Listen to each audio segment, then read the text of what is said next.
Hello everyone, how are you? Oh, that's very great. Today I'm going to tell you a story of a happy man. So, what do you think? Are you happy? If you are happy, then I'll tell you your story. But if you not, then not. I'll tell you a story of a person who is very happy. In this world nowadays, everyone thinks nobody's happy. Somehow they are not contented, है ना, satisfied नहीं है. Everyone is thinking I should have this much, right? Ask to your parents. They are maybe not satisfied. I don't know, but I just feel in this world everyone they are discontented.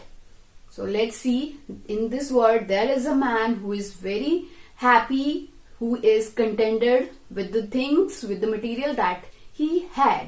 So let's know that man. So today I'm going to tell you the story of a miller, okay, who lives near the river Dee.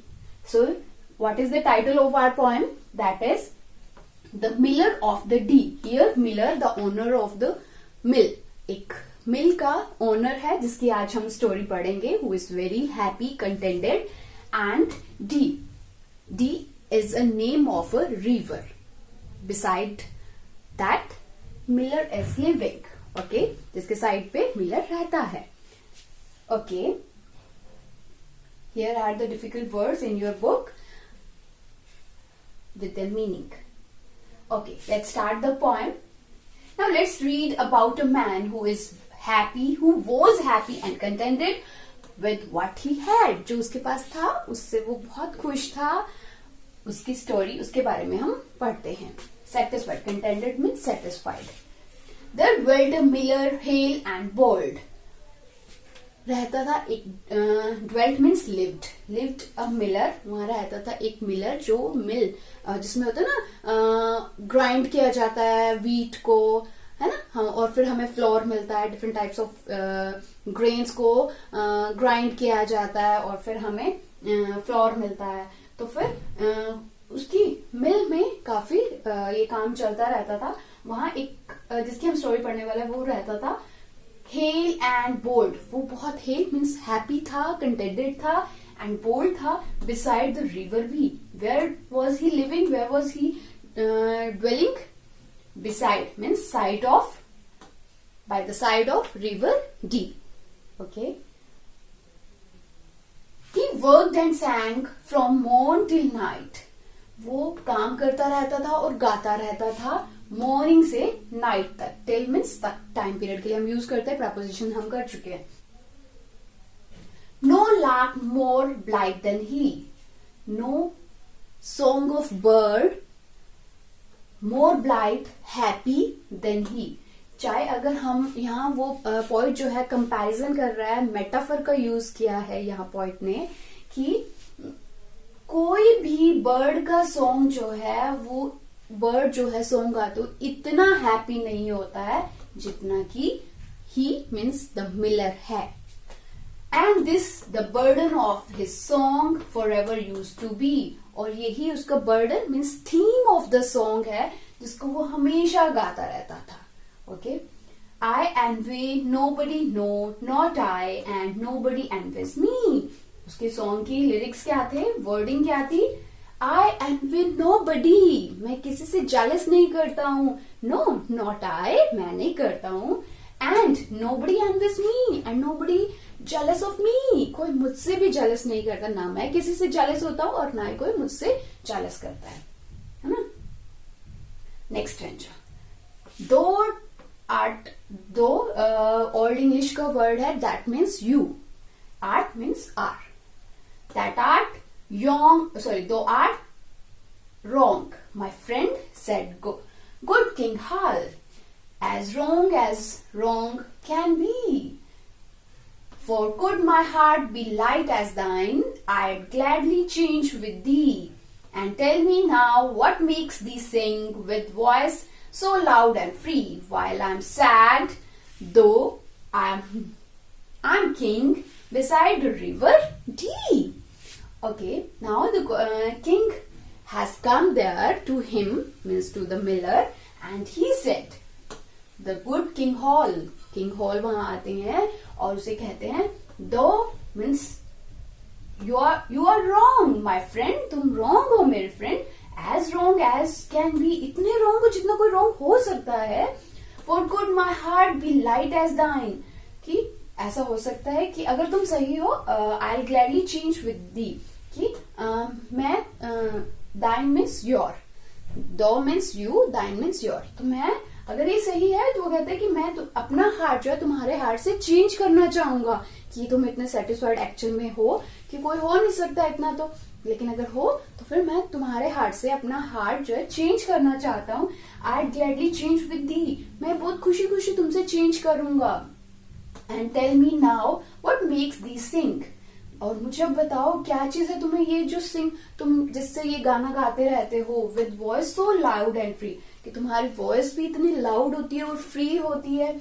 While I am sad दो I am king beside the river D, मैं भी D river के पास side में रहता हूँ और मैं even king भी हूँ, फिर भी मैं सैड हूँ, जबकि मैं तो सैड हूँ, मैं भी रिवर के पास रहता हूँ. अगर फिर भी ये मैं अगर तुम ये बोलते हो कि कोई, तुम इतने सेटिस्फाइड हो, तुम्हारी वॉइस इतनी फ्री है और तुम कहते हो कि कोई तुमसे जेलस नहीं करता, हो कहते तुम रॉन्ग हो, मैं तुमसे जेलस करता हूँ, तुम रॉन्ग हो जितना हो सकते हो कि तुमसे कोई जेलस नहीं करता, दैट्स वेरी रॉन्ग, मैं तुमसे जेलस करता हूँ और इसके लिए मैं बहुत खुशी खुशी से अपना हार्ट तुमसे चेंज कर लूंगा, एक्सचेंज करना चाहूंगा. Okay, next stanza. अभी तो क्वेश्चन कर रहा था, किंग ने क्वेश्चन किया, right? King was saying that how it is possible that you are very happy and contented. Now the miller smiled and doffed his cap. I earn my bread, quoth he.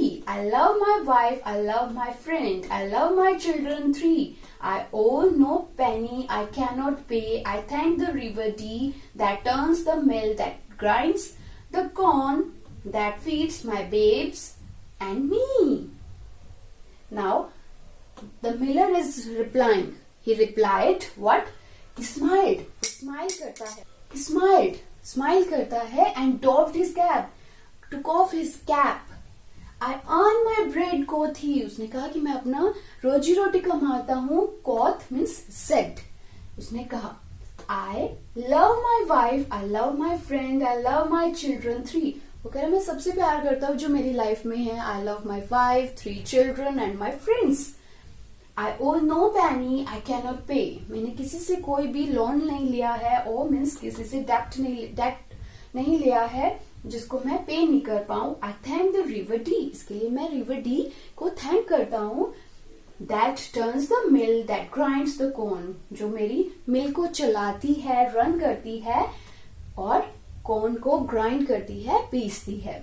That, क्योंकि उसमें milk क्या है, connection क्या है river D का और मिल का, कि जो वाटर उसमें फ्लो करता है उसकी वजह से करंट पास होता है और जिसकी वजह से वो उसकी मिल जो है चलती है, उसको इलेक्ट्रिसिटी मिलती है. That feeds my babes and me, और उसी वही मिल जो है जिससे उसको अर्निंग होती है और वो फीड करती है उसके बच्चों को और मुझे.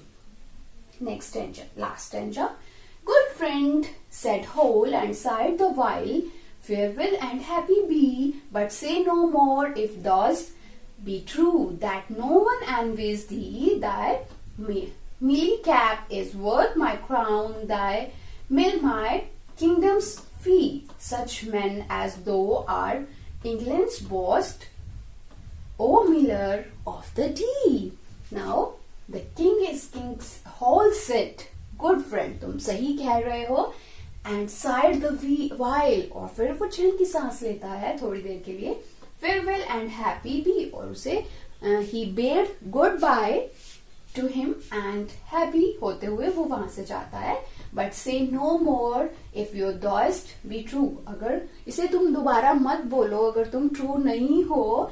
क्यों, क्या ट्रू नहीं है उसकी लाइन सॉन्ग में? That no one envies thee, कि तुमसे कोई जेलस नहीं होता.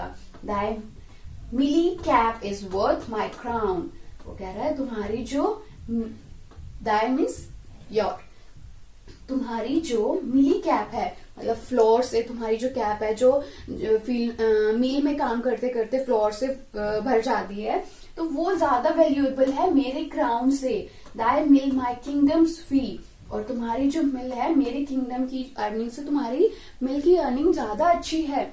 सच मैन एज दो आर इंग्लैंड्स बोस्ट, और ऐसे तुम जैसे जो मैन है, आदमी है, वो मैन है, वो तुम लोग, you do means you are England's boast, boast means pride, है ना, तुम प्राइड हो इंग्लैंड का। O miller of the Dee, वो उसे क्या कह के बुलाता है, O miller of the D.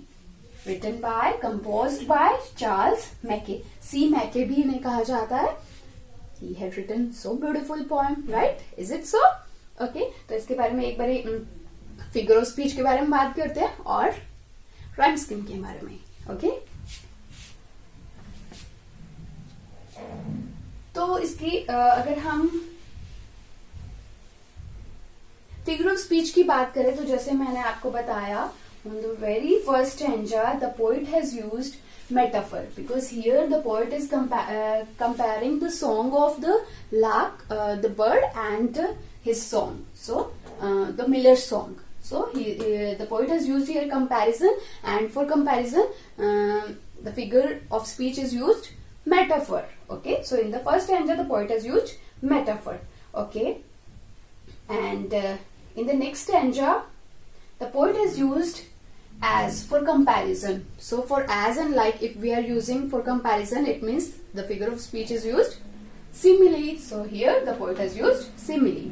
Okay, now next, here the poet has used love, love, my, hai?